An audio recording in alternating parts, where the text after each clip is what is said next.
Good afternoon, ladies and gentlemen. It is Thursday, June the 12th, 2025. It's another Technical Alpha podcast. Glad you could join us today. Let me see. Yeah. Good enough. Glad you could join us today. Got another great show lined up for you as always. Of course, last week, just after last week's podcast, it was the Summer GameFest block of days in which we've got most of our major game announcements, more or less, until towards the end of the year.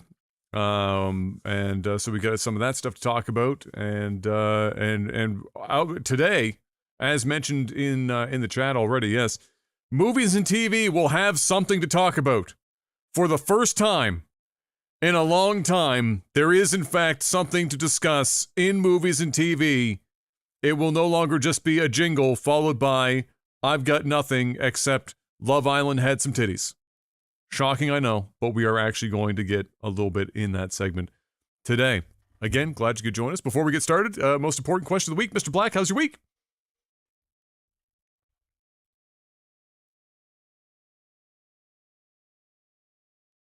Your mic is muted in Discord still. Oh, there we go. Welcome back. Me now. Thank you. It's been a very busy week. And it's going to be a busy rest of the month. I am finally closing on this apartment building that I've had under contract for almost 7 months. It has been an absolute grind. So yeah, finally signed the papers and firmed up on that. I got a bunch of signing to do next week, but yeah, we're closing on that in like 9 or 10 days. Actually a little bit more than that, on the 25th. So week and a bit. Yeah, so that's been that. And I've just been streaming a ton. Still chipping away at the house, like the yard. Should be done pretty much everything Saturday, by Saturday at some point. My mom's coming over tomorrow to help as well. Very nice. Yeah, finally, we've just been getting rain like every weekend. This is the first weekend where we're actually supposed to get sun, which is unheard of. So yeah, it's nice. And yeah, nothing else. Kai started baseball. His first little baseball game. I mean, watching 6-year-olds play baseball is kind of like, watching. It's an experience. It's a whole because nobody has coordination yet. It's just like it's a meme. And you've got like maybe 3 to 5 kids on the whole field that actually like know what they're doing, because you could tell like their mom or dad like practice with them and all that stuff. And then other kids, it's just they're just out there running. They're running backwards. They're like, I mean, they're all, somebody hits a ball and they're all just diving for it and just trying to grab the ball. And it's cute. Like, don't get it twisted. It's cute. But yeah. And they needed some volunteer coaches. And I was thinking about it and I was like, you know what? No, I don't want to lose. I don't want to, they're too young. Like, give it, like if he was like 11, 12, like right around that age, I'm down. In fact, I probably will. But no, kids, no. There's kids that are crying. There's kids that are just like, oh, it's all over the place. But it's fun. It's cute. It gets them all together and they have fun. So we did that as well, and that's been pretty much it, man. That's been my week. Yeah, I had a similar week minus the youth baseball. I also was working on the yard. I know Jeff is low. I have him maxed out now on Discord at 200%, and I've turned him up on OBS, so that's as loud as he's getting. I'm scared to get him to turn anything up, otherwise we'll be in trouble. Yeah, the yard work has progressed substantially. I bought $7 billion more worth of river rock to finish the border work around the flower beds and the drainage that I did. So that is done and dusted. And I just picked up today. This is the real exciting stuff as adults, right? I picked up some quarter-inch gravel, and then a bunch of screen fines to mix together to put in the cement blocks that I built the new flower bed out of, so that it's basically holding it in place. Because right now the blocks are just there in a dream. And so the other one I built before, I had a bunch of leftover rock fines from yard work that we did, so they're filled up, but these ones had nothing. So bought some of that stuff to mix together and put in there, and then bark mulch. Literally, I own half the bark mulch in the city.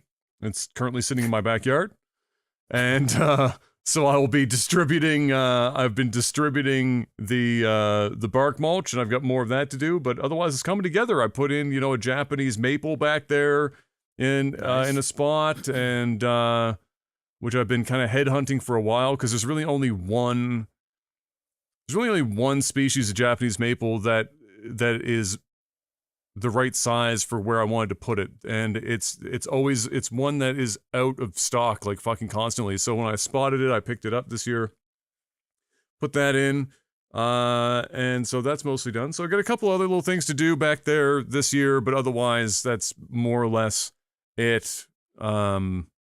I'm not doing any grass sod type shit until next year. I don't have the funds to be fucking putting grass down, and then the rest of the French drain will also not be until probably next year as well. So but we got a lot done. It's looking really nice back there. I'm happy with it, and it's kept me a little bit busy in the when we have had nice weather.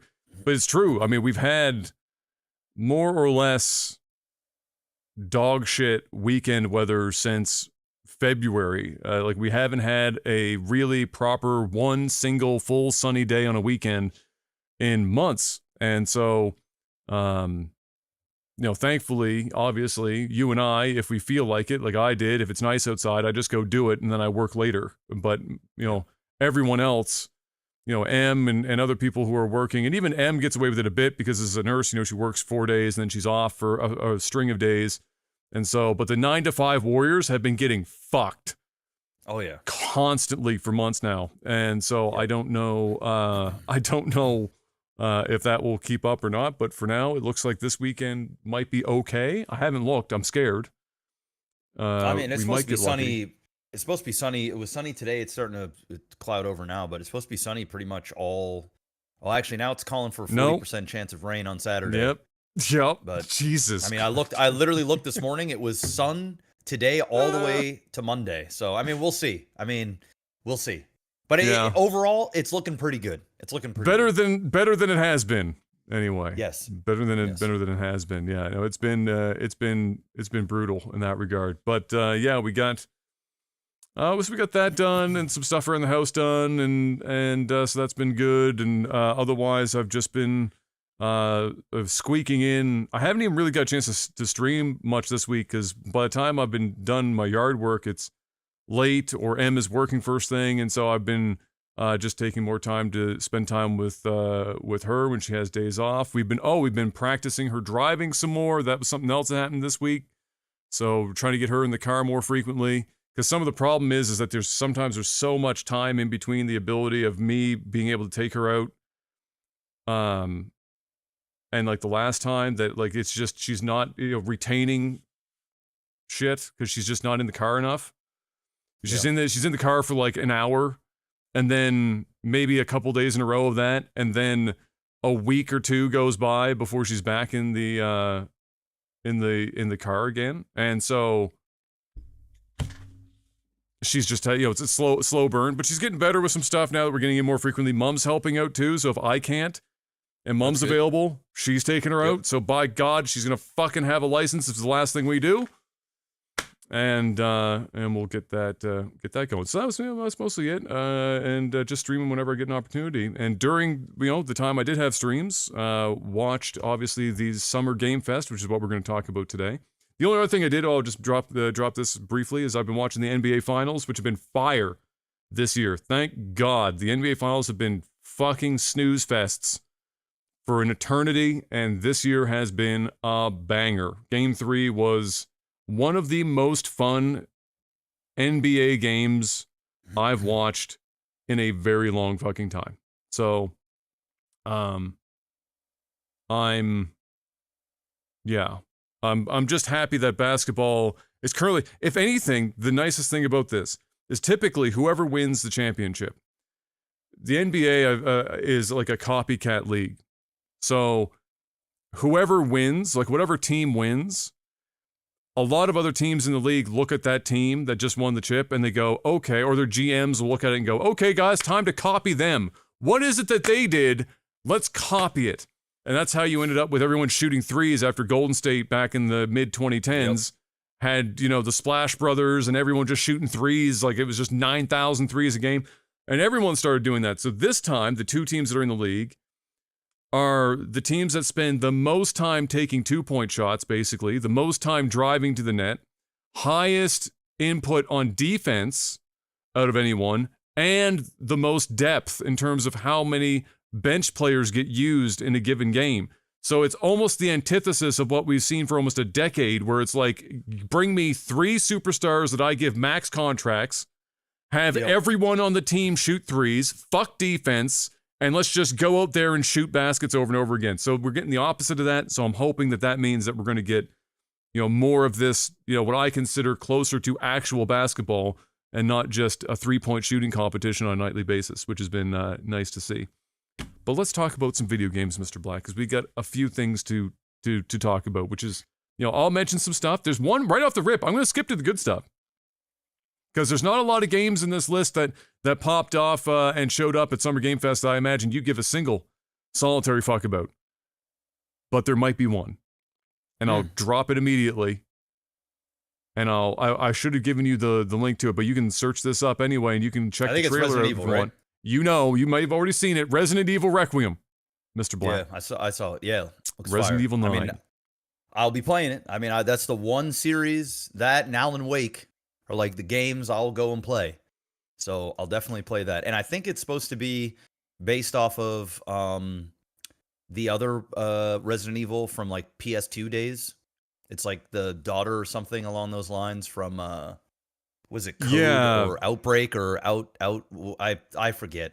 It's one of them. It's a continued kind of offshoot of the Deep Raccoon City vibe. Yes. And so that's that's promising.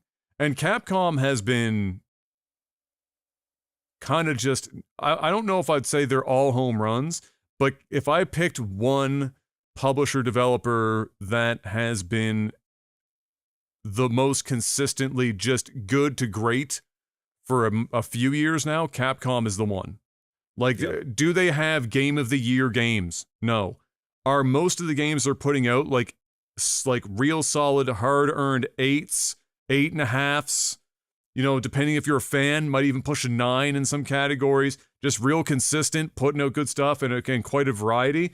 That's what they're doing. And there's, nobody else I can think of is probably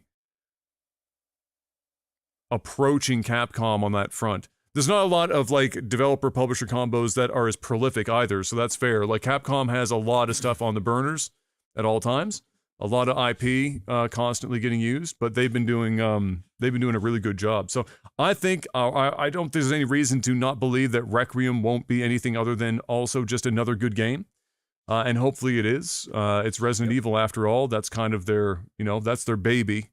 As far as the non-fighting games are concerned, that's their baby. So we'll wait and see. And when it happens, which apparently, if it doesn't get delayed, that's a February next year drop. So it's not super far away. It's inside of a year. I'm sure Mr. Black will check it out and we'll be able to hear his thoughts when the time comes as to how he likes it. What in the last, I know you really liked 7 because you played 7 quite a bit. That was one in VR, and I think you played it in VR too. I don't know if you got all the way through it without breaking your neck. I think you did.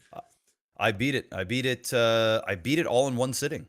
How many chiropractor appointments were required after that? I was sore. I was sore. It was to the point where I probably should have done it like the last 2 to 3 hours. I should have waited to the next day because by the end of it, my neck was so sore and I was kind of like rushing through the game to like finish it, Like I just wanted it to be over. Not because the game was bad, but because I was getting sore.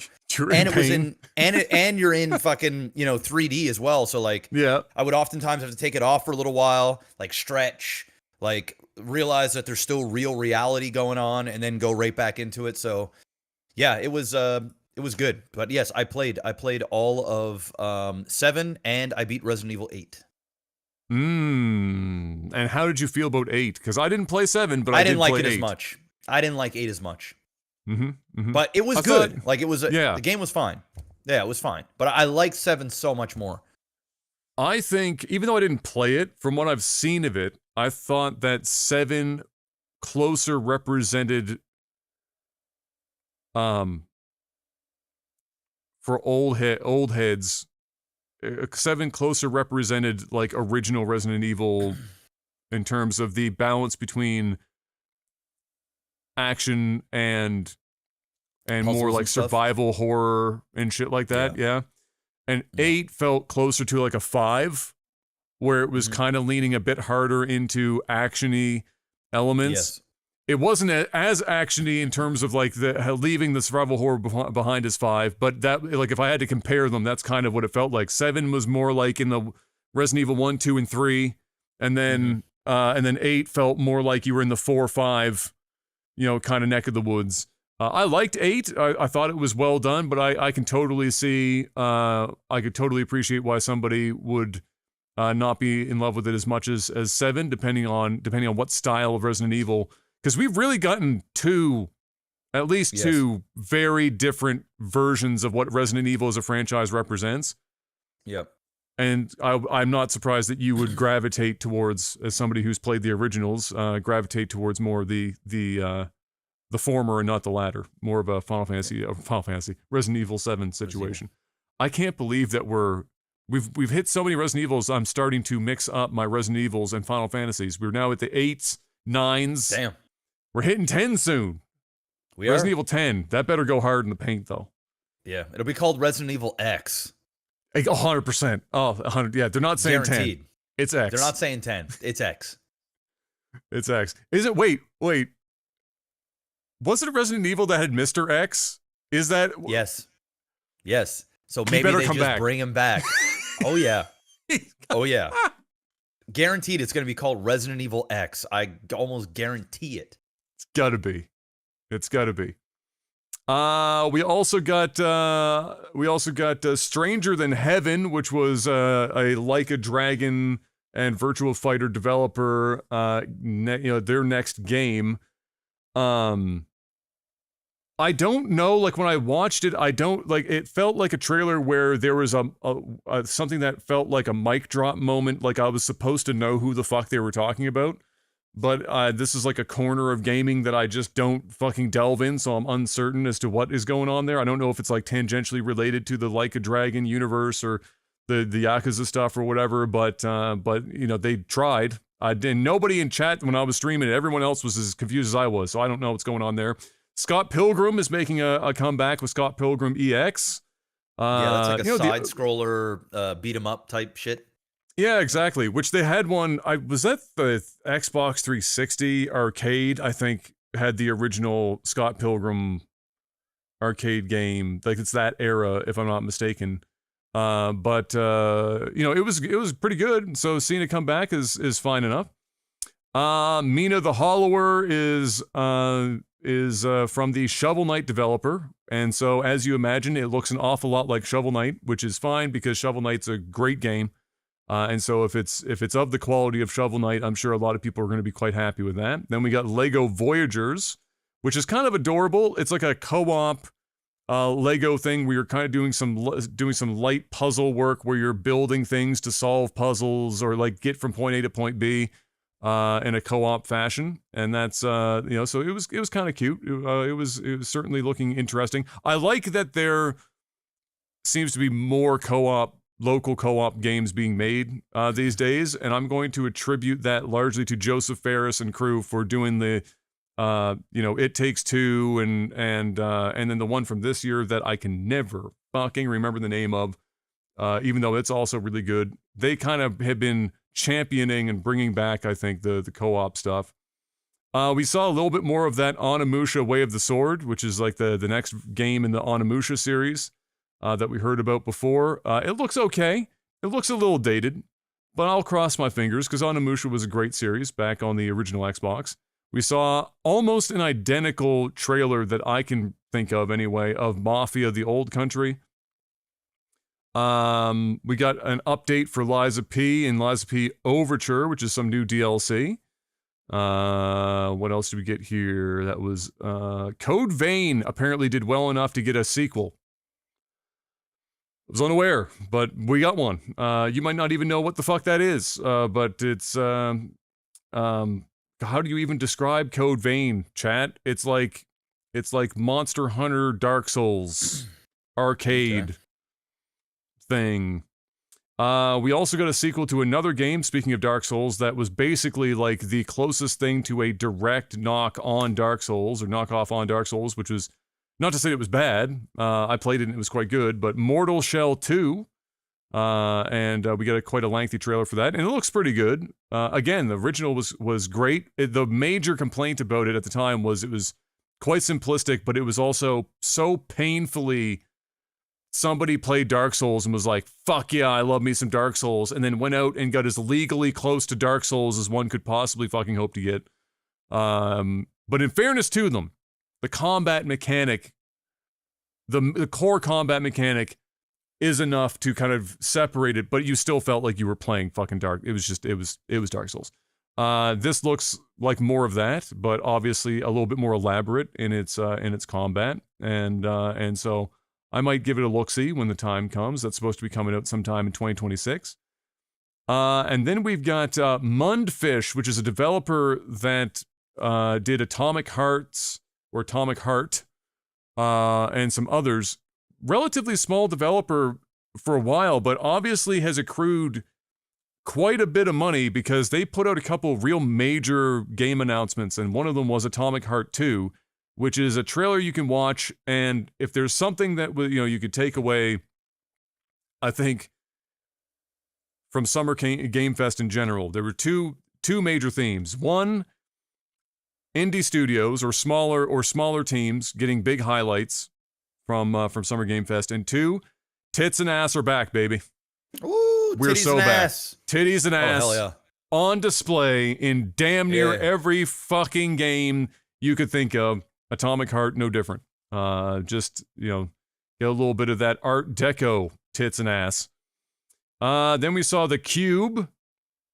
Before time began, there was. That's also Mundfish. As I said, this was they have two, and this is a big project. It's an MMO. So it's an MMO RPG shooter set in the Atomic Heart universe. And yeah, it's called The Cube. It was, I don't know how much of a gameplay trailer or gameplay there was in it, not really that much, but I mean, the thumbnail is literally just, a chick and a dude, and the dude is just ass out for Harambe. So, we're back, ladies and gentlemen. We're back on our like Team Ninja mid early 2000s tits and ass out for everyone. The sex is selling yet again. Sonic Racing Cross Worlds was announced. That's the Sonic Racing. That's their kart racer, and they had a few racers announced that were. What's called Crossworlds. So the ones that are included for the racers are Ichiban from Like a Dragon, Joker from Persona 5, and Steve from Minecraft are all going to be Mm. kart racers in that game. And it looks fine. It looks, it looks okay. And I got to be honest with you, Mr. Black. Mm. Mario Kart World doesn't look that fucking impressive to me at all. Like, when I look at Mario Kart World, I think to myself, I would actually just rather keep playing Mario Kart 8. And I think that's a bit of a problem for Nintendo, because the problem is, I really do think that they got as close to perfect in the formula with Mario Kart 8 to the point where they had to try something as dumb as blow this bitch up to open world and have people driving between courses and shit, but then having to make the tracks and stuff less detailed because it became open world with more racers involved. And so when I saw Sonic Racing, now I know that this is never going to sell as much as Mario Kart just by economies of scale on fandom at this point. But what it did remind me of is, like, remember, everyone talks about it now, but if you go back in time when we were young lads playing the video games on your favorite console of all time, the N64, we had Mario Kart. But I think everyone knew at the time, Diddy Kong Racing was just better. In, like, every fucking way. It just didn't have the same characters. It still had recognizable characters. Like, Diddy's in there, and Banjo is in there, and whatnot. But different. But mechanically better. It ran better. It had more vehicle variety. The tracks were unique. And it had some of the coolest kind of, like, hidden content, like unlocking TT, for example, shit like that. It was just kind of better. It's just that it wasn't Mario Kart, so it didn't sell the same. I feel like we're approaching a time in which there is going to be one other kart racer. Maybe it's Sonic Racing at some point, because the Sonic brand is kind of on a bit of a fucking, the movies are doing some work right now. I feel like we might hit a time where we're back at this, Mario Kart exists, and it's going to outsell because it's Mario Kart. But have you played this other kart racer? And it's not Diddy Kong Racing this time. It might be Sonic Racing. I just got a feeling, Mr. Black. Because I don't know, when you watched Mario Kart World's trailer and shit, and you're going to have it because you picked up you walked into a Best Buy. Adam, I own it. I've played it for hours. Yes. Exactly. So I played Mario Kart World. That's where I'm going with this. I'm gonna say you walked into a Best Buy on launch day and you picked up the bundle. So I know you've played it. What are your thoughts on Mario Kart World, Mr. Black, having played it yourself? I think it's fire. You think it's fire? Do you think it's better than 8? It's fire. I mean, I haven't played it enough, but, like, I mean, my gut reaction is no, but not because, you got to understand, Mario Kart 8 has been out for like a decade, right? Like, it's been out forever. So they have tons and tons of tracks. They're like, they've perfected it. They've tweaked it. They've done all sorts of shit. Now, when it comes to Mario Kart World, I think it's actually very refreshing.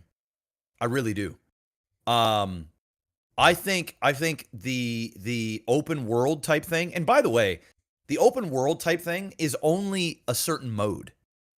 So it's not like when you're playing the regular Grand Prix, that you have to drive to each, once you're done a race and you got to drive to the next one. Yeah.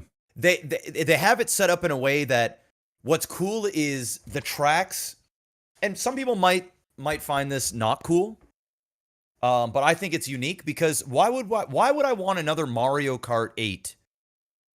We had Mario Kart 8 for 10 years. If Mario Kart 9 is essentially, and it's the reason why it's called Mario Kart World and not Mario Kart 9. It's a different type of Mario Kart.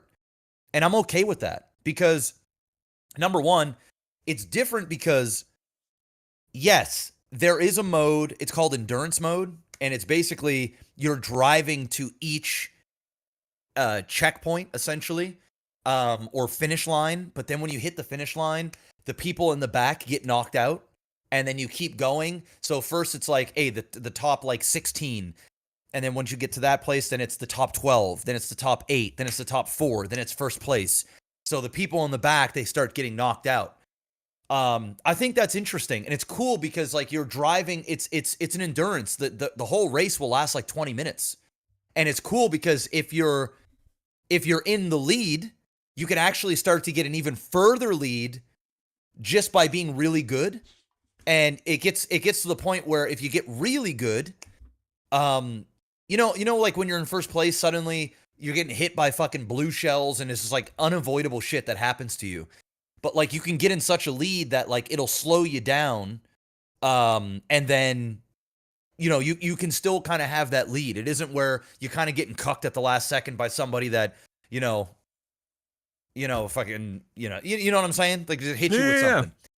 But it's cool because you're racing for like 15, 20 minutes straight, and and when you make mistakes, it's much more forgiving. Like you have time to catch up. So I think that's cool. But the when it comes to like the regular stuff, even that's different. So on your standard course or track, you know how like you do a lap and then you just do the same lap, you do the same lap, you do the same lap. Well, this one you're racing like on a track, and it's like a long track. So sometimes you're never in the same spot twice, like in a full race. And it makes it unique, and it's cool because they add more elements to the tracks. So like there'll be sections that are, on water, and then like sections that it's unique. And I think it reminds me of you'll remember this when we played our verses here recently with Mario Kart 8. There is a track, the one that comes to mind. There's a couple, but the one that comes to mind is like the downhill ski slope level. Yes. It's one lap. There's no laps. That's You're right. just going It's very point A, similar point to B. that. So it's like they took that idea and we're like, what if we just like fucking stretch that bitch out and added some spice in there, and that's The Rainbow Road is fire.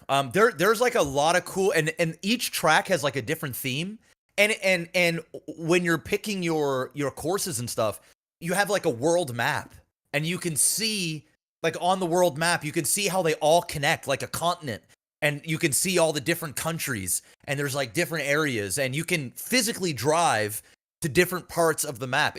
I actually think, man, like I think they made the right play here. Do I enjoy it as much as your standard And they have all the other modes. They have the battling, they have the endurance, they have the regular stuff. They have versus. Like there's all there is chocked with content for day one. Like there are so many different tracks and different shit like that. And the unlockable characters is vast. I mean, the sheer amount of characters in this is insane. There's cows now. I mean, that's by itself has taken the internet by storm. Yeah, I mean, it's cool. Like you can customize like so much shit. You can customize like sprays on your vehicles. You get all different vehicles. You get and what's really cool is it's like what I like to call it. I call it Mario Kart Pro Skater, because you're grinding. You're grinding rails, and dude, there's some sick shit I've seen on like YouTube Shorts and shit of people like finding crazy shortcuts, because when you jump off a rail, you can choose if you want to go left and right, and you like kind of do a barrel roll, and you can go on other rails, and then sometimes they have like those question mark things like on rails, and you can get on certain things, and it's like a high skill cap game. Like I feel like if you're online and you're racing against people that are like fucking tryhards, like it can get real competitive. I don't know how competitive Mario Kart 8 is. I'm sure that there is some kind of scene where there's like some cracked people, but like this really warrants itself to some really insane play. So I'm not in the camp of they messed up here. I don't think they were going for Mario Kart 9. I think we got an offshoot version of Mario Kart, and I think it works personally. And Kai loves it. Like he's already beat that's the not main surprising campaign. at all. And yeah, I mean he loves it. I've played it for about 3 or 4 hours, just kind of off and on. I'm probably gonna play some tonight. Yeah, I actually enjoy it.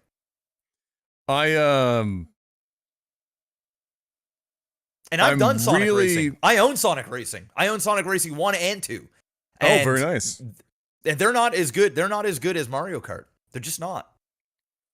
Oh, I don't doubt the ones that have already come out. I'm very interested in how this one stacks up as they've been But I see what getting you're saying. more Yeah, money. I see what you're saying.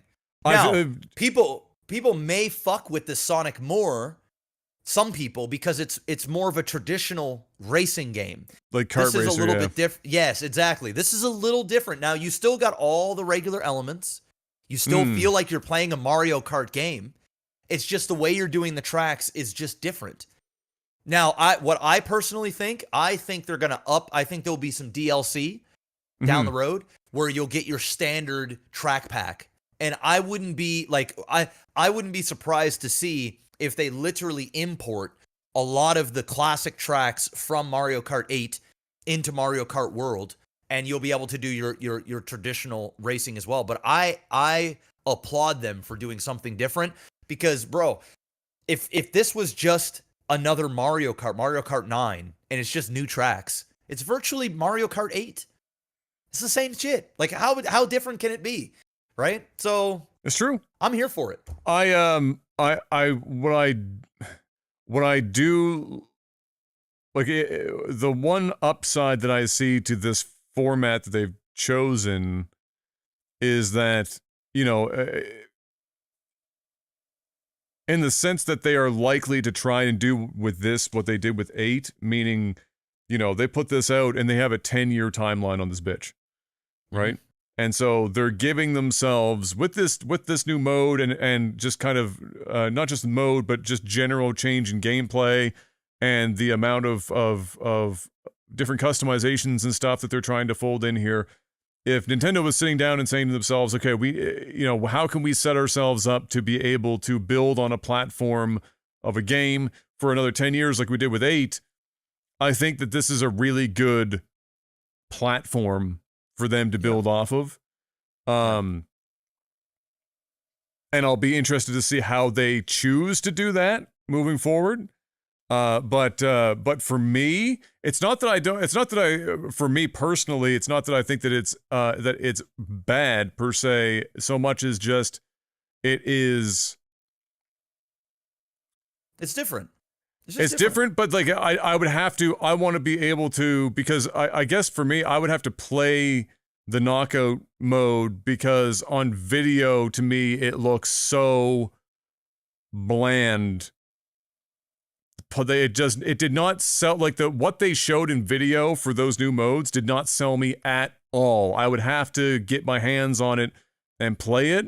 Bro, it's cool to see like 20-something racers. Like there's so many more karts and there's so much shit going on. And there's new abilities too. Like, you know, when you get the question mark stuff. Oh, yeah, there's new stuff. all kinds of new shit, like lots of it. Some of it's cool. Like they got a feather one where you can like dodge like a red shell or a green shell by like a super jump. Yeah, it's like a jump and you kind of like dodge it and shit. Like there's some really cool stuff in the game. And now when you're collecting coins, it isn't 10 that cap out, it's 20. So you start picking up speed. I guess and they stuff would like have that to because the races are so much longer. Yes, and what's cool is there's a golden shell that you can shoot and you can hit people with the golden shell. But what the golden shell does is it creates a line of coins and then it explodes and then there's a whole shit ton of coins. So if you don't have much coins, you can get one. You can hit somebody, drive up behind it, and collect a bunch of coins, and it explodes at the end. And then you can collect a bit more to start catching up. Like there's some really cool stuff. Like there's there's a lot more. I don't want to say skill involved, but there's a lot more things that can again high skill cap stuff, like stuff that you can really kind of go crazy. I think the one thing that this game is missing, to really make it fucking insanely special and like in the best possible way ever, is if you could create your own tracks. If they had a track maker and you could create your own, you know, vision, kind of like what you can with Mario Maker and stuff like that. If you could create that and then upload those and play online all the different tracks that other people have made and stuff, man, this shit would be crazy. Like, you gotta believe, you have to think that that's been something that they've fielded on a whiteboard several times, especially after doing Mario Maker. because Mario Maker was really quite successful for them. I think the reason why they don't do that is that they want all of the content to come from them so that they can make as much money off it as possible, versus having, because like if you leave it open to the community, you always run the risk that that there's so much community content that's of such a high quality, depending on the tools that you provide them, that fewer people are ever going to feel it necessary to be constantly buying the content that you personally put out. Would it be dope? Absolutely. Kind of like a Trackmania situation, but Mario Kart. Fire. Especially the graphics. By the way, the graphics and the gameplay, how smooth the shit is dope. It's dope. Like, has the floor really become, it runs at like 60 FPS? 60. 1080, 60. We're excited. Running. Dude, it looks great. I mean, I haven't played it on handheld yet. I've been playing on TV. But man, it's smooth, bro. It's smooth. It's nice. It's nice. Anything is going to feel better than the OG Switch, because even at launch, the OG Switch, it was just... Well, I had an OLED too. Like, I have the OG and the OLED, and now I have 3 Switches in the house. Yeah, but they didn't increase the power of the OLED. No. It was just like, here's a the screen better looking screen. Yeah. And people were complaining that the Switch 2 didn't have OLED. I mean, it has LCD, but I mean, it looks so nice. It looks really good. It looks nice. The other problem is that people are already worried about the cost of this console to begin with. If you think that the OLED was somehow going to make this shit cheaper, I hate to be the bearer of bad news. They would have been at least here's the biggest problem. The screen that they have on this one, the dimensions they went with, there's no real OLED manufacturer making that screen in that dimension. So they would have had to have fabbed specifically an OLED for it, and it would have been the console would have cost probably another $50 to $75 a unit. And it just ain't no way. We'll get an OLED for the Nintendo in the Switch future. 2 Pro or whatever, right? We'll get it then. And again, what Chris said, I've put in some other games in the Switch 2. Shit runs so much better. It's almost like it's like everything just runs and looks better. You get significantly better. You get a 30 FPS lock on the original Switch games, but the real spicy upgrades are for the games that have the upgrade packs that you spend I think it's $15 Canadian or whatever for. Yes. But otherwise, you do get a performance boost insofar as that you'll at least hit that smooth 30 as a minimum.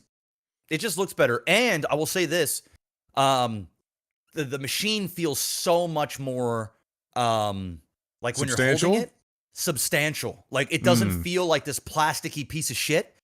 It's got some weight to it.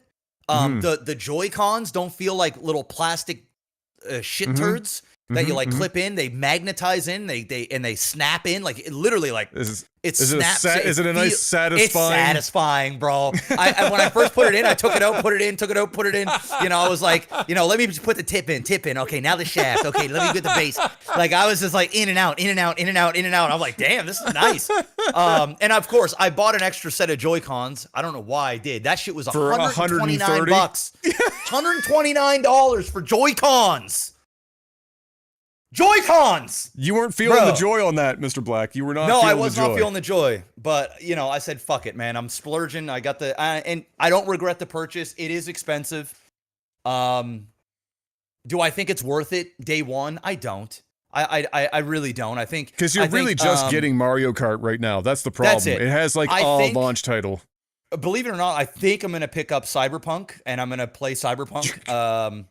That's like sacrilege. You have the computer you have, and you're gonna play that on the Switch too. But why? But I don't. But I want to lay in bed and I want to just you know what I mean? Play something. I don't want to be sitting in front of the computer, fucking modding Cyberpunk and playing it. Well, you don't have to mod it. You just turn it on and fucking go. But yeah, there's just something about laying in bed, playing a game for a couple of. That's what I do for games. I play some Switch here and there, and the Switch 2, I like it, man. I think if people have a bit of FOMO for the Switch 2, I would say don't. I'd say wait for some more games to come out. You could probably, let's be real here. Come Christmas time, there's going to be a boatload of new shit that's going to come out for this, right? Because they're going to want to sell a bunch of consoles.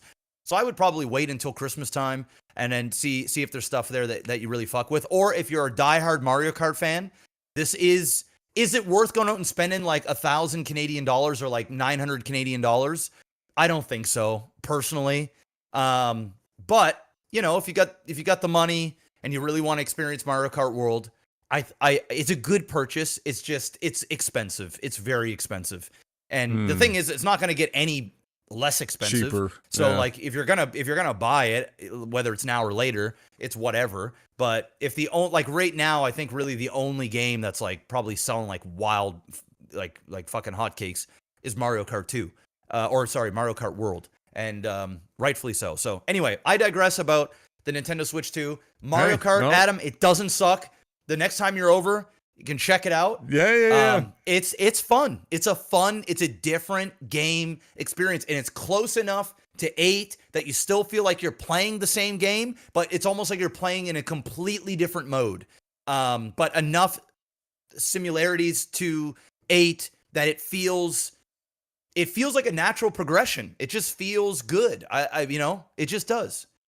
Well, that's good. It's good, and I'll end this portion on this for me. But because the console is not the typical, wild departure from the previous one. I mean, the Switch 2 is literally just an iteration of the Switch 1. Like this isn't the N64 to GameCube. This is not the GameCube to the Wii. This is not the Wii U to the Switch. This is you're basically getting an upgraded Switch 1 for all intents and purposes. Yep.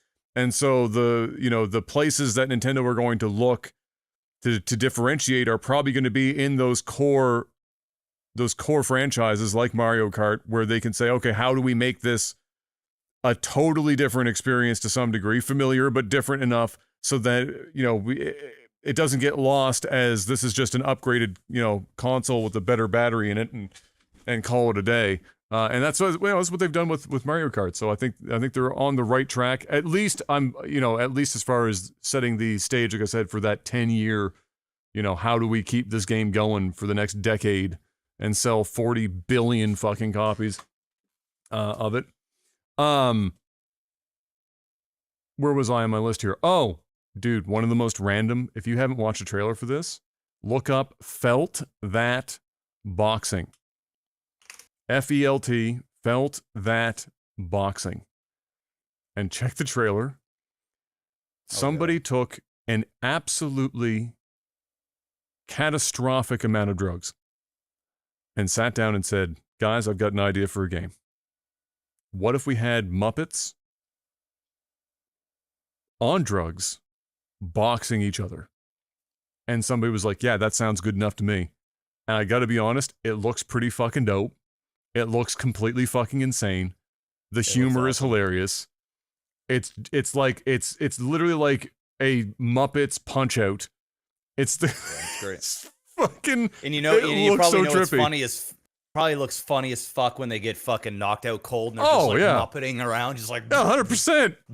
It's crazy. Yeah. So and random. So like in a show that had a lot of stuff that just felt samey. This popped up and I was like, oh my God, yeah, whatever the fuck that is, give me that. That shit's freaking wild. So that was a kind of a fun one to watch. What else was kind of a neat little thing that we saw here? Mads Mikkelsen randomly showed up on stage to promote the fact that Hitman is getting a 007 crossover where Le Chiffre, which was the character he played in Casino Royale, is the new target for Hitman as the DLC. It all makes sense because, of course, IO is currently producing the next Bond game. So this makes sense that they're doing a crossover in Hitman. So got that. Muppet Box. Are you still over there watching that? I know it looks fire, right? Fire. It looks fire, bro. That was dope. That shit's crazy. I would have loved to have been in the room when somebody just like started talking and that was the idea that came out of their mouth. That shit's hilarious to me. Dreamhaven and developer Moonshot Games, which is I believe what's his name from Blizzard, his startup like venture for publishing games and whatnot. Was that Moreheim's? Dreamhaven. Yes, it is. Dreamhaven, yes. Michael Morheim. Yeah. So his little first thing, little venture out at a Dreamhaven called Wildgate is going into open beta. And that's like a kind of space-based first-person shooter kind of a deal. It's like a multiplayer situation. I gotta be honest, it looked very.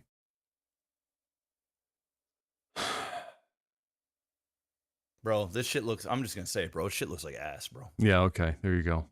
All right, I fucks with me some Michael Morheim.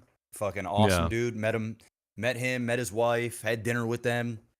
Great, fucking super humble, super nice people. Wish nothing but all the success in the world. I mean, they've had all the success in the world. This looks like straight ass. This looks like some shit. This looks like some shit that would have came out, 8 years ago. It doesn't particularly look fun. Yeah. It don't look good. I don't know what else. I don't know what else to say about it. Now I'll hold judgment until I play a beta or I fucking try it out. Maybe it's amazing, but I'm over this cartoony, like almost childlike, but adult weird. The movements in this look pretty bad. It's like, ooh, like I don't know, bro. There is something about the color palette. Yes. That reminds me of like 6-7 years ago. And I don't know of a single game off the top of my head that ran with this kind of art style and palette that ended up being good. There is something about the psychology behind these fucking games that just end up being mid at best to completely forgettable to just outright bad. Do I think Mike Morheim, well, first of all, let's rein this in. Mike Morheim is not sitting in an office right now making this game. This is just Dreamhaven is at it, doing the thing with Moonshot. That being said, it looks like at the very least, it looks like it runs well. Lots of these games being shown off have like dog shit frame rates. This actually looks like it's running well. And I don't doubt that it will, but yeah, I mean, as you said, maybe this comes out. We're gonna have the beta, and we got July when this game's popping. Maybe it ends up being great, but it just doesn't look. At the very least, bad. I don't know if it looks bad. It just looks uninteresting, completely uninteresting. It looks like Sea of Thieves in space, bro. And it don't, Even that sounds way more fucking intriguing to me. I suppose. Like, Sea of Thieves is that game's been around for a while for a reason. You put Sea of Thieves in space, you might have just dropped some knowledge there, Mr. They get Sea of Thieves in space. That's what it looks like. You could do some damage. It looks like with that. big shit. It's like ships with force fields going up. You're using guns and stuff, and then you can jump on their ship and wipe. I mean, maybe it's good. I'm just saying it looks not good. Like, yes, aesthetically and stuff. Like, it's not gameplay. It doesn't show well. Maybe it doesn't show well. Show well. But hey, we'll see. Listen, the ex-Blizzard people, they ain't got a good track record yet. They ain't got a good track record, and I think it has to do with money. Blizzard there was a pocket in time where it didn't matter. Blizzard was like Rockstar. It'll be ready when it's fucking ready. We're not holding at any expense. We're just creating awesome for gamers, games for gamers. That's what they were making. And then they went corporate and they went budgets. Now, I'm sure they had budgets back in the day, but it wasn't like, yo, we got $40 million in a dream. What can 6 people do? Nah, $400 million. It's just different. It was just different back then. And I don't know, man. I don't know if it's because games got so incredibly expensive to make. It's probably part of it. I don't know what it is. I have a theory. Let me know what you think of this theory. Okay? And I got this, and I won't go down to the deep because I did it on the last week's podcast, so I don't need to do it again. But this theory came to me as I was thinking about what is it about Expedition 33 that when I'm playing it, I'm getting a feeling of something out of it that I don't get out of a lot of games. And I think the thing that I'm feeling is, and I mentioned this in my review that I'm in the middle of doing a video review for, something about it, you can feel that the people that made this game, I think the quote that I have in my review, I'll give you a quote out of the review loosely, is these people didn't wake up and go to a job. These people woke up and went to go do what they love for 18 hours a day and did that for 6 straight years, and Expedition 33 is what came out the other side. So many games that are being made right now feel to me like even if there are talented people behind them, these are people that are waking up in the morning to go to a job. They are not waking up to go do what they're passionate about, either because it's the project that they're involved with or otherwise. And the results can be, you can get these kind of not bad, but sterile, soulless, clearly designed to just get out there and make some money type games. And that's before you really even hit the corporate, sycophant shit. It just feels like they're made by people that wake up and go to a job. And those are very different. Think about it, to use the restaurant thing. We talked about the food comparison last week with Expedition 33, eating hospital food, and then all of a sudden you have real food and you're like, what the fuck just happened? Yeah. Think about restaurants. You can go to a restaurant and you can have something and you're like, okay, this was made by somebody who wakes up and goes to a job. It's not bad. It's okay. I'm not getting food poisoning here. It's just okay.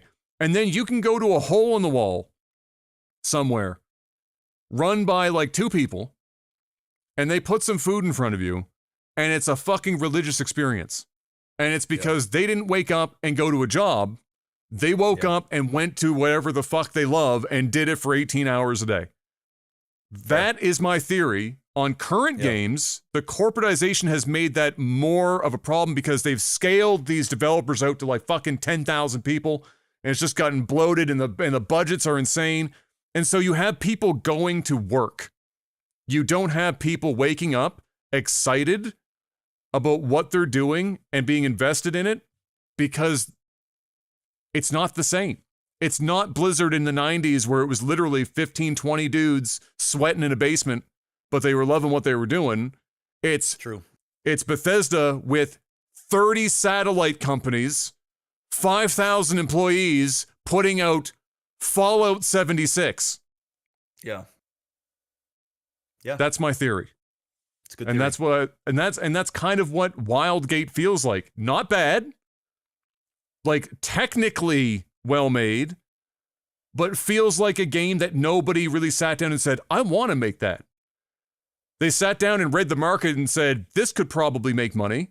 And then people went out and did their 9 to 5. And that's like the game that you get out the other side. That is my theory. Arc Raiders feels pretty similar to that. Arc Raiders is the well, they were the counter to Bungie's Marathon, right? It's an extraction shooter situation. We get the date reveal. That's dropping on October 30th. But that's, it's just another one example of, looks fine, probably okay, but just feels like people going to work. We had an excessively long Deadpool VR trailer where Neil Patrick Harris is taking over Ryan Reynolds as the voice of Deadpool. And I'll be honest, the advertisement that I saw on Twitter posted by Ryan was better than what they showed at Summer Game Fest, because it was a whole thing making fun of the fact that NPH was taking Reynolds' job. And so the ad is Reynolds dressed as and acting like Doogie Howser. And this whole play of him taking NPH's job and like the whole thing. that way better. But hey, Deadpool VR, the writing was there. Do I think NPH can like land those lines like Ryan? Some of them, yes, but some of them were bad, dude. Like the delivery just felt like, because Deadpool writing is not good writing. Like in terms of like the humor, the delivery is 100% of what makes it digestible by any normal human. And as good as NPH is, and he is similar in Ryan's humor, like they're not like wildly apart. Ryan knows how to fucking deliver Deadpool, and NPH knows how to do it like 75% of the time. So in that trailer, a couple lines dropped, and I was like, nah. I mean, let's be real. Deadpool, Ryan doing Deadpool is actually Ryan doing Playing Ryan, which just ends up doing well in a mask as Deadpool. Yes, because even if you watch Ryan Reynolds stuff before Deadpool and after Deadpool, he's had that same type of delivery and humor. It's very distinct. It's like Vince Vaughn, it's like a Vince Vaughn type humor. He can't do anything other than himself. He can't do anything exactly, right? Will Ferrell, same thing. He's got like a fucking lane. And he does that well, and it's just so Ryan Reynolds, it's like the perfect match. It just works. So yeah, I'm with you on that. It's true. That was mostly it for the Summer Game Fest, like the event itself. And so, generally speaking, I mean, there were other games in there. Those are just some games that I picked out of the hat there. Underwhelming, but that's not surprising to me. We already knew the games that were coming out for the most part in this next like 6 months. And a lot of people are still playing the game of avoiding Grand Theft Auto 6. So I knew that, maybe some announcements were still unlikely to happen because they're still playing these close to their chest, the cards close to their chest, waiting that out. So, not bad. I wouldn't say it's bad. It was just kind of like, oh, okay. All right. Yeah, sure. And then we got the Xbox Games Showcase. That was on the Sunday following. And that's where we get a bit of a deeper look into everything coming out of Team Xbox. And this was also very just kind of very middling. There were a couple of surprises, some welcome, some not welcome. But there were also, I think the biggest thing was that there were a lot of omissions. That people were like, there was no Fable. There was no Perfect Dark. They're like none of those like background games we've been waiting an eternity for. The big AAA, quadruple A, quintuple A, however many fucking A's you want to put in front of it, doesn't matter. We haven't seen that shit in, it feels like a goddamn eternity, and none of them were there. And so it was a little weird in that regard. We did get literally the shortest teaser trailer I've ever witnessed, ever, for Persona 4 Revival, which is similar to what they did with Persona 3.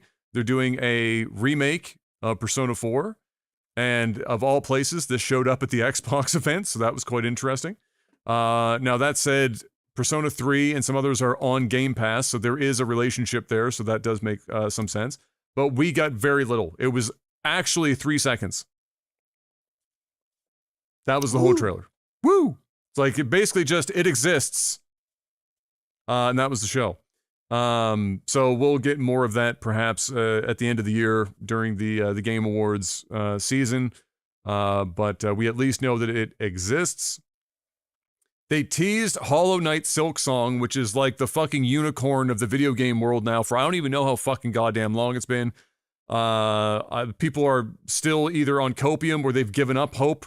But when Xbox showed off their new handheld, and I say their new handheld really, really loosely, like just, that's stretching the term there, the ownership is mild. They had Hollow Knight Silksong on the handheld on the screen when they were showing that off. And so, theoretically this year, Hollow Knight, theoretically, the copium is strong. It is almost the new Duke Nukem Forever, except I think it's going to be a lot better than Duke Nukem Forever. That's a low bar. But let's talk about that handheld since we're here. It's called And it was so funny. There's I don't know if anyone has seen it in chat. There was I think it was for the IGN lounge, a bunch of people in there watching the reveals and stuff happening, and the people were getting the reactions from the crowd, as this stuff was happening, and this gets, this controller's morphing out of a fucking blob, and everyone's like, oh, what the fuck is this? What the fuck? And then it shows up, and everyone's like cheering like crazy because they're like, holy fuck, Xbox is getting into handhelds. It's happening. Everyone's excited. And then the first 3 letters that show up on screen are ROG, and the room literally fell silent. It went from cheers to like, and then nothing. Dead. ROG Xbox Ally X. Horrible fucking name, but perfect descriptor of what this thing is. And that's not to say that it's going to be bad, but it's stupid to say that this is an Xbox handheld. This is a ROG Ally that has been gifted a improved gaming-focused Windows install and then badged Xbox.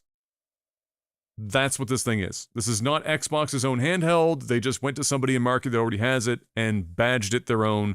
And then thankfully, and perhaps the most exciting part of this whole thing truly has been that people found out that Microsoft has now made a gaming-focused version of the Windows platform so that performance is better, it's not bloated as fuck, and now everyone's hoping that we can get our hands on that for things that aren't the handheld. Like when people want to dual boot on their PC at home, just give me the version of Windows that plays games good. Like, don't give me the bloated one. Just give me the fucking gaming first version so I'm not running Linux or some shit with Steam big picture mode to try and get, like, performance out of my PC. So that was the thing. So I don't know how much you're going to spend on it. It's probably a fortune. It does run Windows, so all the stuff that you would want to do, emulators and other games, pretty much anything that's compatible with Windows will run on this thing. I don't doubt that it's going to be a relatively, if not high-quality product, but it was painful to listen to them claim this as an Xbox handheld or like their own handheld. It's just not. It's a rebadged fucking ROG Ally, and I think it's obvious because it's not called the Xbox ROG Ally X. It's called the ROG Xbox Ally X. They don't like they fucking scrambled that shit up, and ROG came out first. So Asus is winning the branding war here on this thing, even beyond them. But maybe if this goes well, maybe the next step is they make their own fucking handheld at some point from front to back. But it seems unlikely.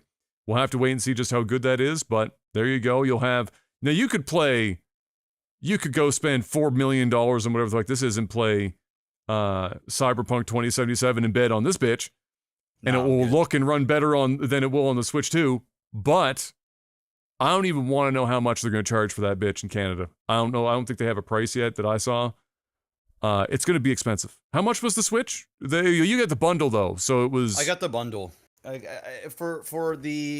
ended up paying $940 for the Switch 2 with the Mario Kart bundle and an extra Joy-Con. And the Joy-Con itself was $130 plus tax. So, and that's taxes in everything. So I think it might have been $699 or $6. Like just the console, maybe $699 or something. Yeah. Let me see here. Best Buy. Got it at Best Buy. The Nintendo Switch 2, $699. Okay. Yeah, $699. That came with the Mario Kart World. So $700 Canadian. So, so this will be, that's the floor, but this is probably going to be more like, if I had to guess, it's probably going to be more like $899 Canadian. I bet you could tack $200 on top of it if I had to take a guess. But it might have a price, and I just haven't seen it yet. But that would be my guess as to what it will probably land on.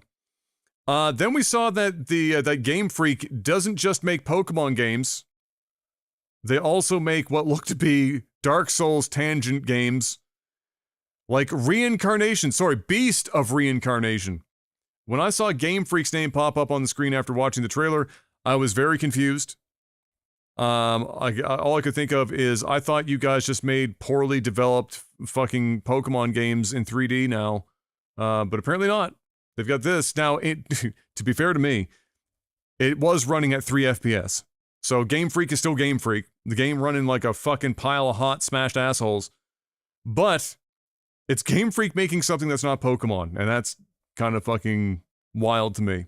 That comes out apparently sometime in 2026 and is set in post-apocalyptic Japan, which I guess Dark Souls is just post-apocalyptic Japan, if you think about it hard enough. Then the last one. Well, I shouldn't say the last one. There's a couple other ones here that I should go through. I'm not going to go to that one first. God this is another damn. order thing. Are we going through the whole damn fucking No. games? I'm skipping a bunch here. I'm almost done. Holy jeez. They really want to make Outer Worlds 2 a thing, Mr. Black. That's from Obsidian.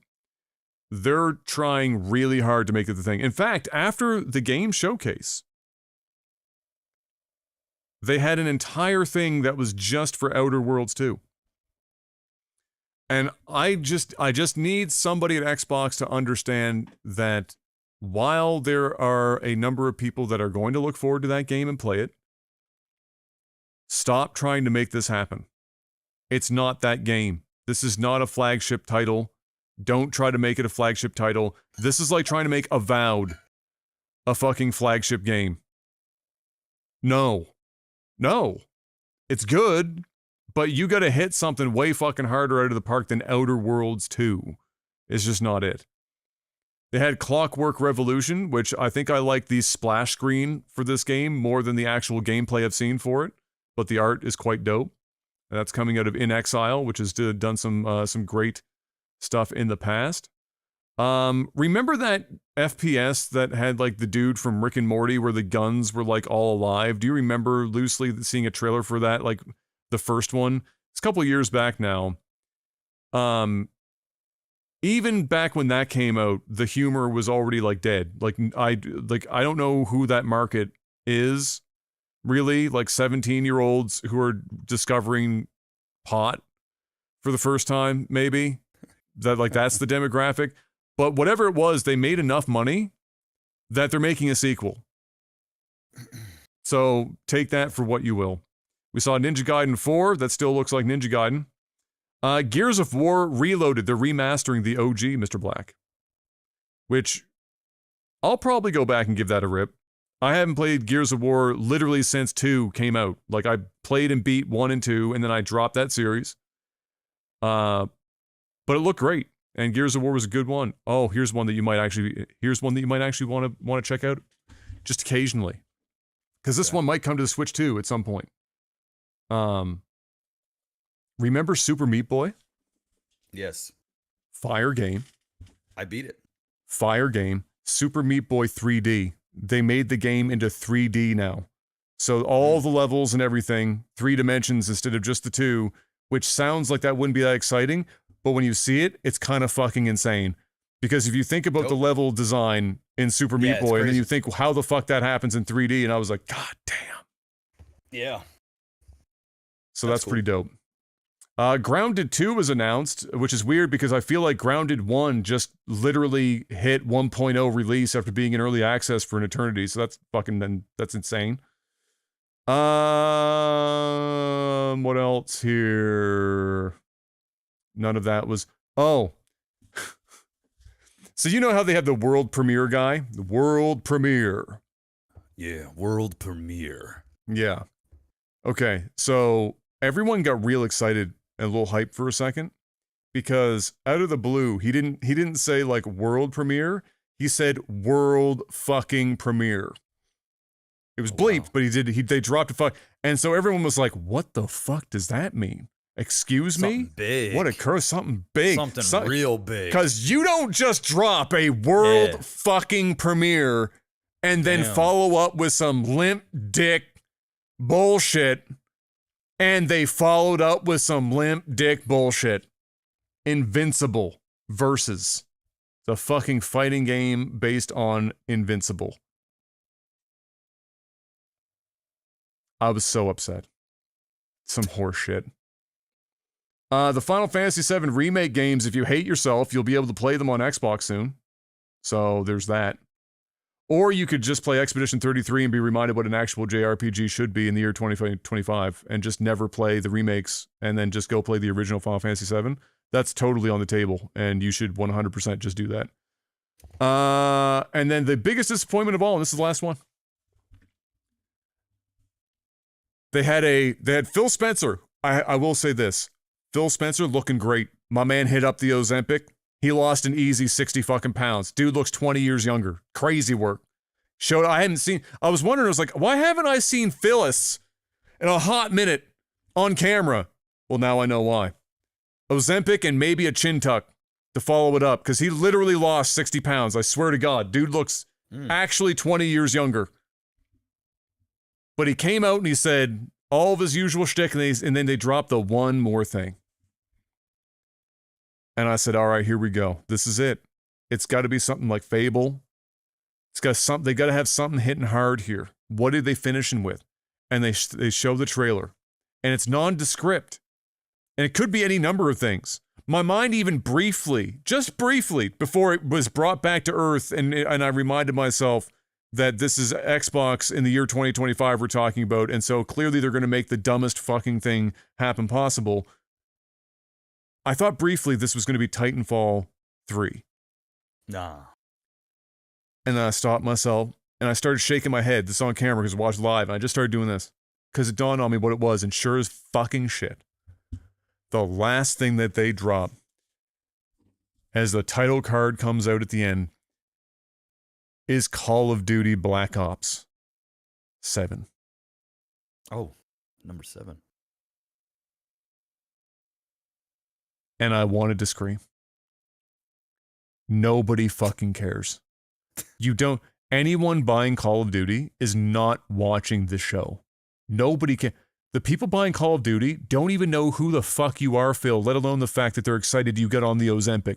All right? Nobody fucking watches this shit that plays Call of Duty. The boys lining up after the game drops, buying a 2-4 of like Pabst Blue Ribbon because they don't know what taste buds are, going home, lighting up some crazy shit that they bought from a dude that's fucking mixed with oregano, and then blowing it up all online, dropping hard R's to themselves, and they're whiter than me. That is your demographic. They ain't watching the Xbox Game Showcase, Phyllis.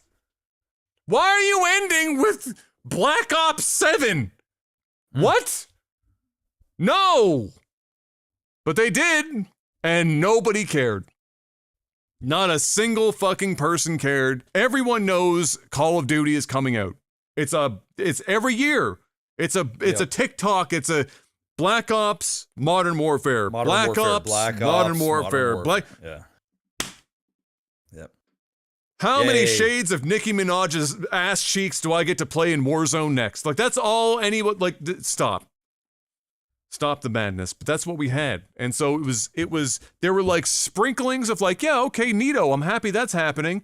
And then just fucking more mid and then just Microsoft world shit. Fucking premiere. And it was a game Black Ops 7. They could have saved the world fucking premiere for that, and it would have made more sense than Invincible. Yeah. Like Invincible. Yeah. Fuck. All right. Again, just to these are people waking up and going to a job. All of them. They ain't going to work passionate. Who's passionate about Call of Duty at that developer? No one. It's a Zero paycheck, people. bro. They're passionate about their 401k. That's what they're passionate about. Ain't nobody Facts. Nobody give a fuck about that shit. But you know what I give a fuck about, Mr. Black? This podcast, Lag TV, and just as importantly, selling out. Why don't you do that for us real quick? Well, patreon.com/lagtv. Head on over there. Throw some money at the screen. Support us directly. You can do that. Since we lost a whole bunch of money off Patreon, because thank you, Patreon. Or I guess thank you, Apple, or whoever did it. Fuck you. Then we also have NordVPN. Head on over there. Link in the description below, or head on over to nordvpn.com/OTT. Use our link. Use that code. Get 73% off or 74% off, plus 4 extra months when you use our code. Plus, on top of that, you get 1 gigabyte of free eSIM through Saley as well. for a limited time. So definitely go check that out. Stay safe, stay anonymous on the internet. Watch different regions of Netflix and other streaming services at the click of a button. You can use threat protection, which comes with your subscription, that runs on the background of your desktop, so that you are not getting malicious pop-ups and sites ain't tracking your cookies. And it just adds an extra layer. It will notify you when you're in a bad place of the internet. It'll give you big warnings. You can still go there. It'll let you go there, but they're gonna warn you before you go there. You know what I'm saying? As I would like to say, you got to put an internet condom on, and you can do that with NordVPN. Stay safe, guys. It's wild out there. It's 2025. All right, we're halfway to 2026. You got to be careful. All right, and you can do that with NordVPN. Use up to 10 simultaneous devices, 30-day money-back guarantee. If you don't like it for any reason, get your money back. No questions asked within 30 days. It's a no-brainer. You're supporting us, the sponsor, and most importantly, yourself. You can use it on your smartphone, your Android, your iOS, your Mac, your desktop, your PC. You can hook it up to virtually anything. You can hook it directly up to your router if you want to. So go and check them out. It's nordvpn.com/OTT. Thank you. Beautiful. And now it's time for something that actually has some content. Whoa, movies and TV. We are getting the return of a very special man in Hollywood who has, by and large, actually been one of the few people to have pulled a disappearing act on command and went and lived his life with his family for what has to be approaching 30 years at this point, if it isn't already 30 years. And that's one Mr. Rick Moranis. Mr. Black. He's back. We talked briefly about this in between casting StarCraft and now, because it happened in between those two things, me finding this out. And we thought it was just going to be one movie. And then when Mr. Black went to search it up, he accidentally discovered, but wait, there's more. At least two. We are getting a Spaceballs follow-up, which is crazy. And Mel Brooks apparently is also still doing that. And they're getting it seems like they're trying to get as many of the core back as they can for it. But then, Mr. Black, what did you stumble upon? Oh, I saw a movie called Shrink, which is a direct sequel to Honey, I Shrunk the Kids. So he said, you know what? I raised my son, did the whole family thing for 30 years. I just dipped off, made a bunch of money in Hollywood. I don't know what he's done since then. I don't know if he made so much damn money, he's just been living off the interest. Maybe he gotta believe. Think of what Apple he's been stock in. or something. Like, my God. Yeah, big money. But I mean, most Hollywood. But he seems like a down-to-earth guy, right? That doesn't, do crazy shit. But anyway, Amazon came out and pulled up the Brinks truck and said, hey, why don't you come out of retirement? And we just give you the bag. And then once you're done this movie and Shrink, you can just go back into hibernation for the rest of your life. He said, okay. And here we are. I'm excited for it. Man, they're going to do well. excited. Those movies are going to do well. I'm excited and scared. Because think about what movies we're talking about here, Mr. Black. Spaceballs is like coveted. Right? Honey, I Shrunk the Kids is like a nostalgia thing for Gen X and old millennials like ourselves. The younger the millennial, there's definitely a crossover point where younger millennials might not have ever seen it, maybe heard about it or something. So that one I feel like is safe. Spaceball sequel? That seems spicy. That's a spicy Spaceball. That's a cult classic. Yes. Big. Like that's loved. I mean, that movie is still referenced today constantly. In Hollywood. Like in many movies all over the place all the time.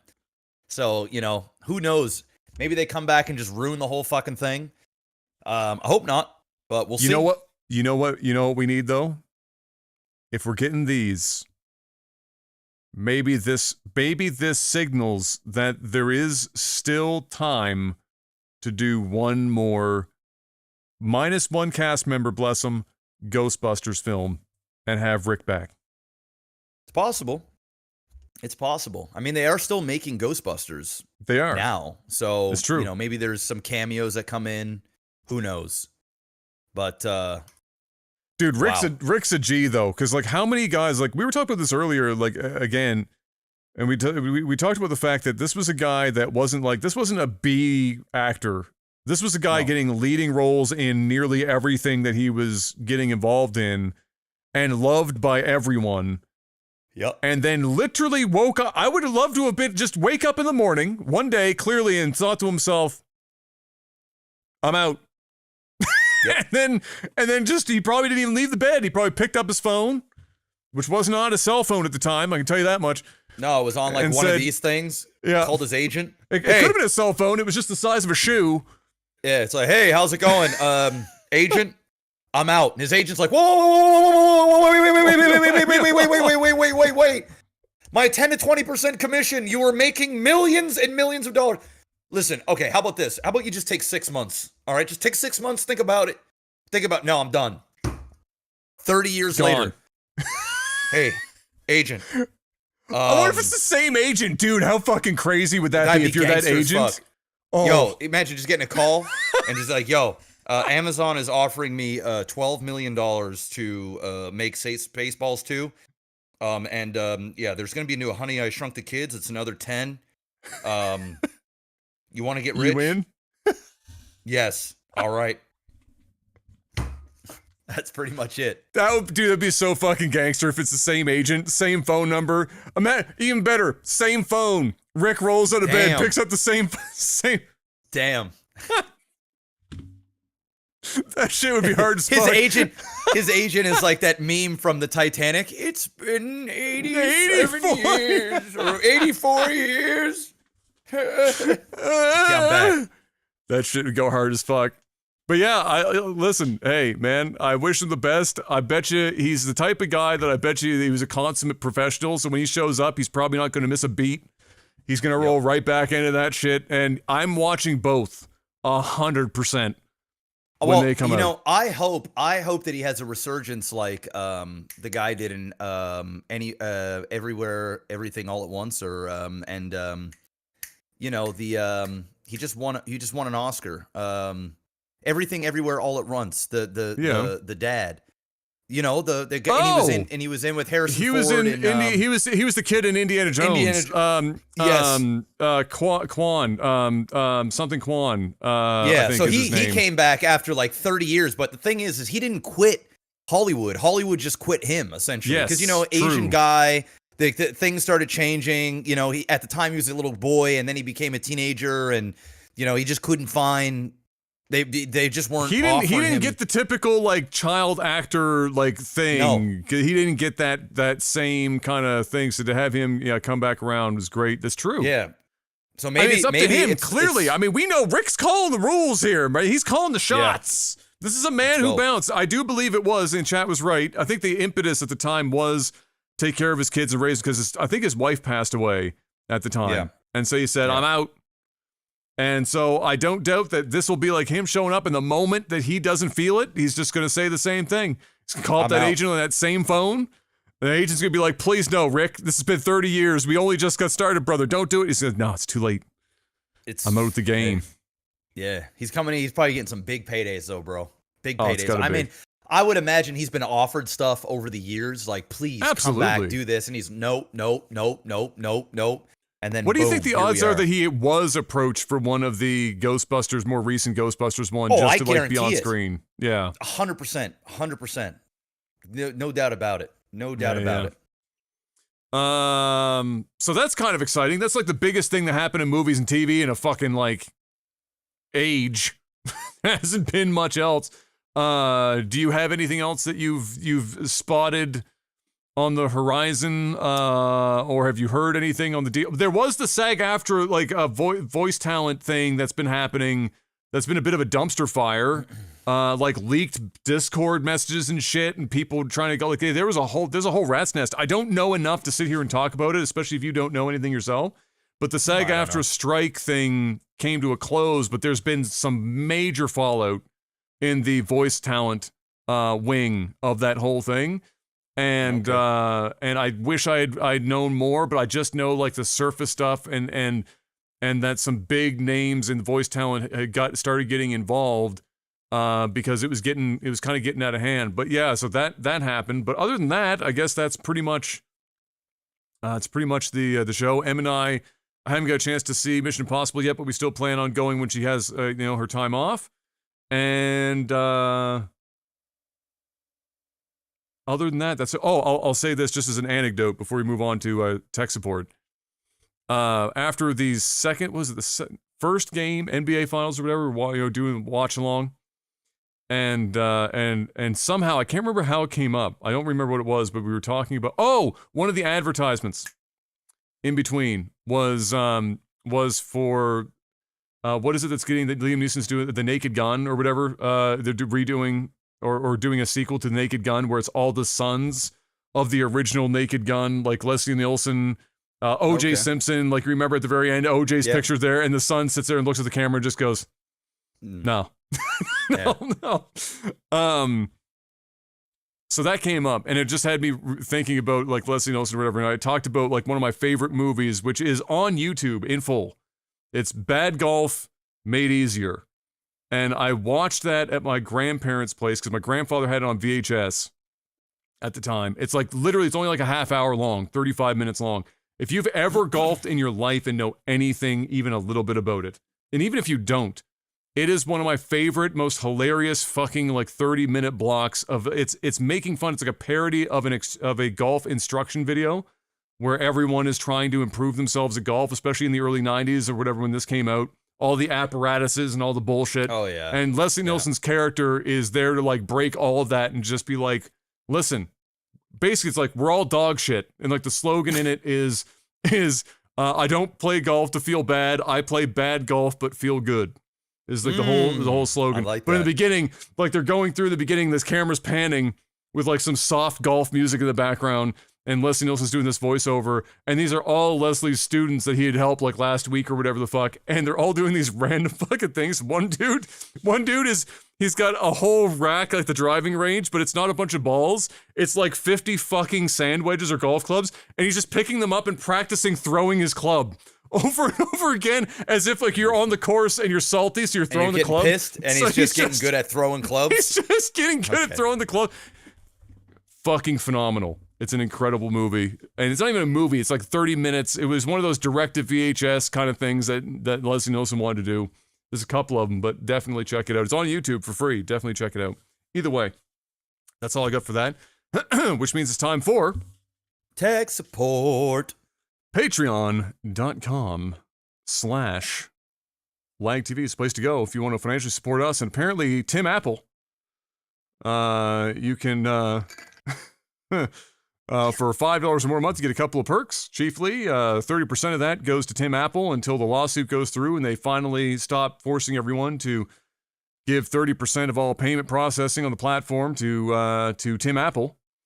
But until then, we're getting fucked. But you get to ask us questions each and every week on a section we call Tech Support, where I put up a post before the podcast, and you guys can ask us questions, and we give you the answers in the time that we have. Let's see what we got for this week. Volkus says, this one's for Jeff. Said, it was nice seeing you in the birthday parade for Max. I don't know if you've seen the footage, so let me know if you want me to forward that or any future car events your way. Said, I get a lot from Facebook groups since that's where a lot of them get organized these days. I did. I saw it. For those that don't know, I was live streaming, kind of driving around city a little bit, and I just drove past and I saw a Cybertruck, and ends up being a Lag TV viewer. I've seen him, like, I know him over the years. Is it the silver or black one? Because there's three of them in the city. Oh, okay. Yeah, it's silver. It's silver. Yeah, he's a big Tesla guy. And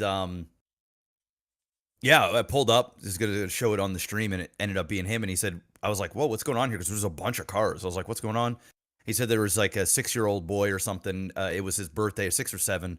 was his birthday, and they were doing like a car parade for him. They were driving past his Oh, house. that's cool. So I just, it was actually a nice day out. So I just said, all right, I'll go as well. So there was like 20 or 30 cars. Actually, it was probably 30 plus cars there. And we all just kind of drove down. It was actually near our old junior high school. Oh, really? We were. Oh, So, cool. yeah. Awesome. Yeah. So I drove down there, and it was fun. Awesome. Dope. Yeah. Let's see. The Jubinator, you have to play one game with your son. This is for you, Jeff, or my future son, should I have a son in the future, on stream for 1 month. 8 hours a day. God damn. A child for 8 hours a day. 5 days a week, guaranteed good viewership, and $30,000 just for that month. What game are you picking? With my son? 8 hours a day, dude. Fucking Minecraft. hell. Yeah, I'm gonna have to pick Minecraft because racing, like he likes racing, but after 2 hours or whatever, right? Yeah, your he's brain's tapping fried. out. Yeah, but at least with Minecraft, you can kind of go on long adventures together and create sort of, tasks and different things like that. But I mean, for $30,000, I'm gonna make sure that kid is sitting in that fucking chair playing video games for 8 hours a day, 5 days a week. You're gonna do it. True. Yeah, I was gonna say Minecraft as well. It's just you have to give it like it kind of similar to the question we answered last time. It's in a similar vein. It's variety. You have to, especially for a kid. Like my God, like you gotta get them with some variety, or you're in some serious trouble. Yeah, I mean, even that would be tough, right? Like it would be very tough. 8 hours a day. I mean, that's tough for lot, us. hey, let alone a kid. Yeah. Comment already, Mr. Black. Pulsating, ripe, developing titties. Asks, if you were a trainer in the Pokemon world, the original 150, or 151, technically speaking, who would your 6 Pokemon be? 6? 6 is tough. I don't know. I can give you a few that I would definitely take. I don't know about 6. I mean, I'm going Pikachu. Yep. Ash's Pikachu, because any other Pikachu is literally just a wet noodle. Yeah. So Ash's Pikachu. I'm gonna go with I'm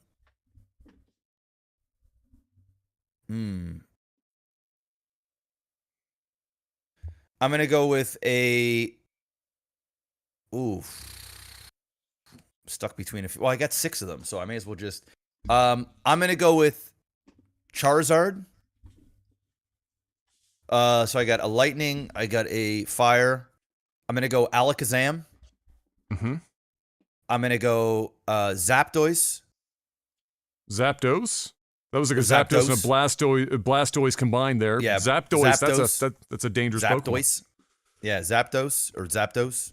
Yep. I'm gonna go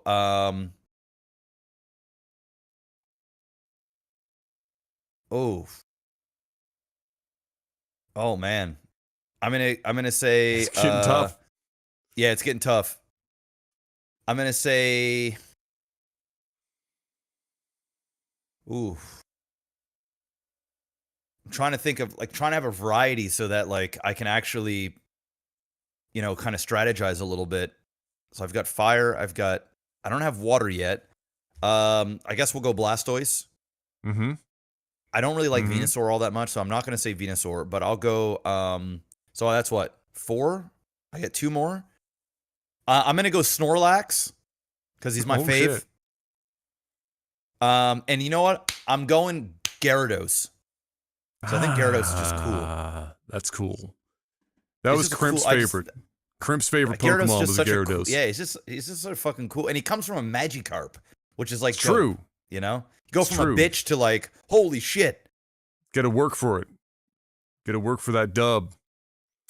Man. I'm a basic bitch, but I mean, let's keep it real. Charizard is on this list for 90% of people. Sure. I don't give a fuck. Yeah.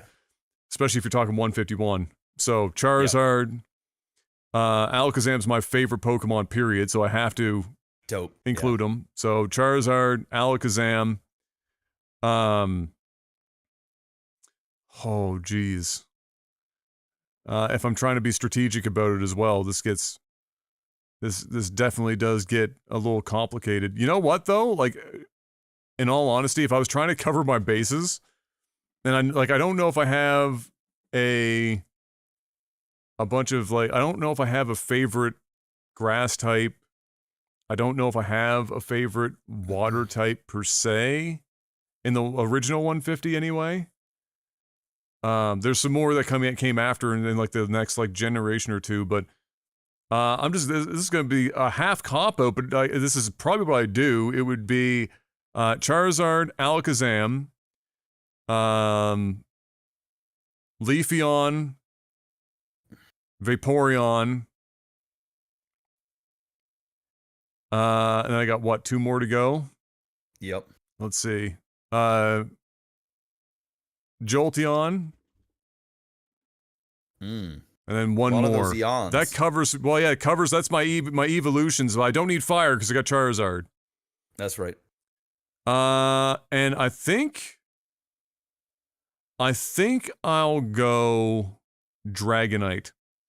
Ooh. Dragon type. Normal combo. So I think I'll go, yeah, Dragonite. Yeah, so Charizard, Alakazam, Dragonite, Leafeon, Vaporeon, Jolteon. I think that's my 6. Yep, it's a good list. Leafeon's not Gen 1? Fuck! True. The original is just, oh, that's true. Okay, I have to, okay, so I need a, fuck, that's very true. You know what? Fuck it, we ball. I'ma just take Scyther as my grass. Scyther's gonna be my grass pick. Scyther? Okay. Yeah, I'm here I'm for going it. Scyther. I'm going with Scyther on my grass pick. That's true. I forgot Leafeon was not Gen 1. Let's see. Josh Kim, Elon versus Trump in a boxing match. Who you got? Do you know how much money I would pay to watch them legitimately fight each other? It would be almost incalculable how much money I'd pay to watch that happen. I'm definitely gonna say it's Elon, but just by age, like it's got to be right. Yeah. But I mean, it'll be a mess. But at the same time, like I would pay money actually, not even just to see them fight. I would love to just watch both of them individually take a crack at like the punching bag arcade machine. I just want to see their punching form on the arcade machine. I would love to watch what that looks like, because I bet you both of them look like they've never thrown a punch in their entire goddamn life, and neither of them are athletic, and both of them are horribly balanced. They're just gut hanging out over fucking knees. It would be cinema just watching them throw a punch at the fucking but just by age, it's got to be. It's got to go. You have to. Yano asks, what was your childhood dream job and how far are you from that now? My childhood dream job. I did want to work in video games development from a young age. I wanted to be a movie director. Like, that was my childhood dream job. So we're not like dramatically we're not super far. Yeah, we're not like super far away. Yeah. Pieces of it still there. I'm not making movies, but I mean, I do make content. So I mean, and I'm like sort of the director of my own sort of shebang. So it's, you know. It's true. Close. We're close. Yeah. Sour Apple asks, how do you manage hateful comments and chats in your early career versus now? I mean, early on, I would either just remove them or ignore them. And I still do that for the most part, but I have a lot less fucks to give these days. So sometimes I'll just call them out and just call them a fucking moron and a loser and a dipshit and a little keyboard warrior fuckboy. That's sometimes I say sometimes, and it just depends. It just depends on my mood and sort of the hatefulness of said comments. Because if they're just like totally. Like, now when people are like, oh, I don't like this, I'm like, well, then fucking unfollow, dude. Like, fuck off. Like, I don't give a fuck. Like, you're not going to hold that shit over my head. You know? Like, yeah, I'm sorry to see you go, but like, at the same time, I don't give a fuck. Like, I will lose 0 sleep. None. I don't even think about you. So, like, you know what I mean? Like, that's just where I'm at. Now, if there's a community member that's been around a long time and like I've developed sort of a relationship, like an internet type thing, and we chat all the time, and I like say I upset them or they weren't happy with something, like I'll be much more graceful about it. You know what I mean? And a little bit more concerned about like, okay, maybe I can work on this, or sorry you feel that way or whatever. But, if somebody's just being a fucking cunt, like just coming and just being an asshole, sometimes I just say, yeah, go fuck yourself, and just delete, ban, bye. But I would say the vast majority is just ignored, and my mods will just remove it. You know what I mean? Yeah, so. True. Yeah, I mean, early on,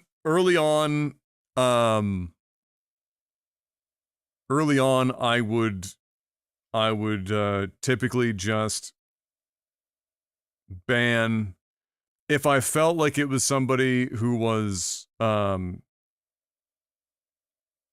intentionally trolling. I might take it further and then make an example out of them and then ban them.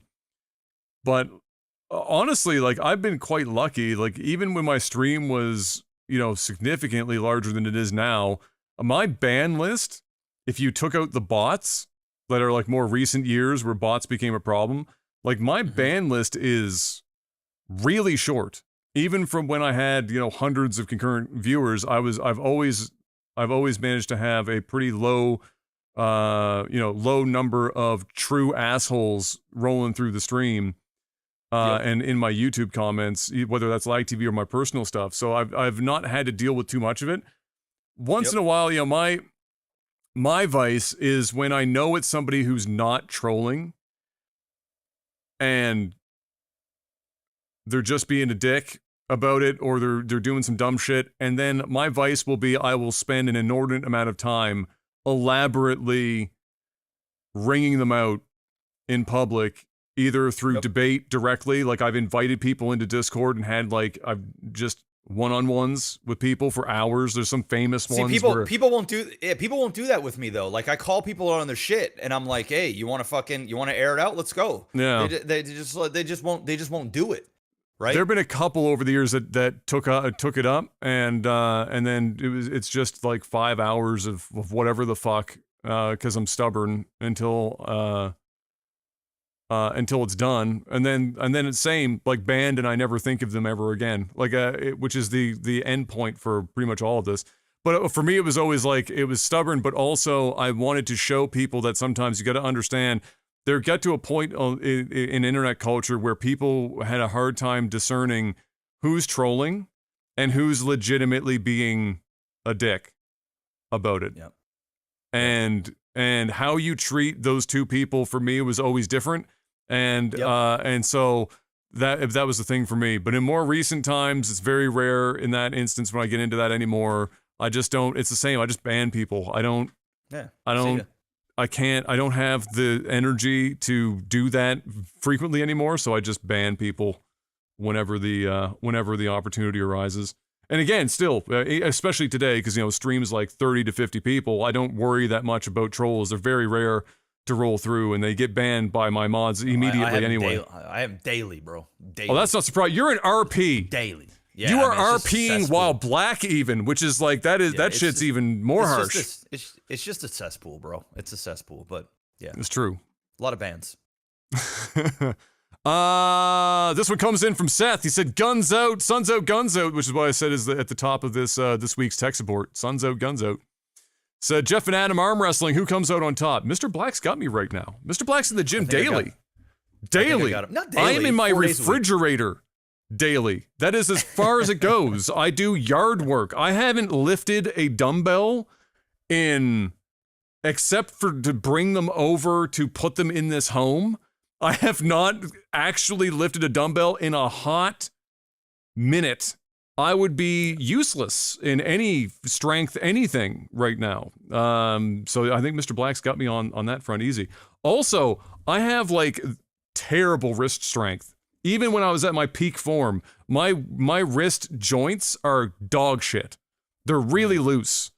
And so even when I was like super strong in the gym all the time and I arm wrestled my cousin, his wrist's way fucking stronger than mine.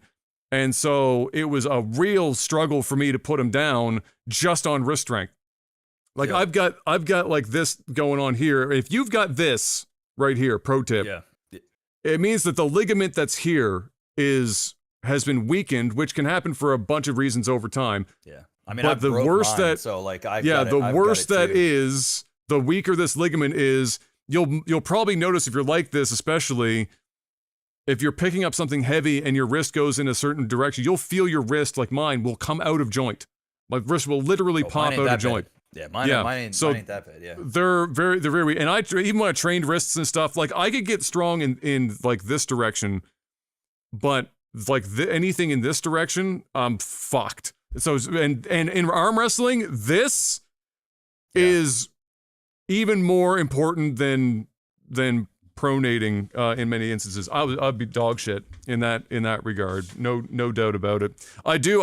We've mentioned it before. I gotta start exercising again. I'll say it until time immemorial, but it hasn't happened yet. Someday again. But you know what else is someday? The next podcast, because we are out of questions, Mr. Black, and we're gonna wrap it up there for this week. Thank you, ladies and gentlemen, for rolling through. It's another great podcast in the books. Lots of great StarCraft content coming to you this week. Solid week, actually, of StarCraft content. You guys are going to enjoy it.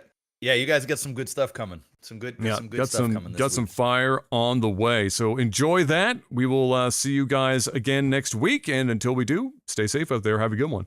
And peace. Peace.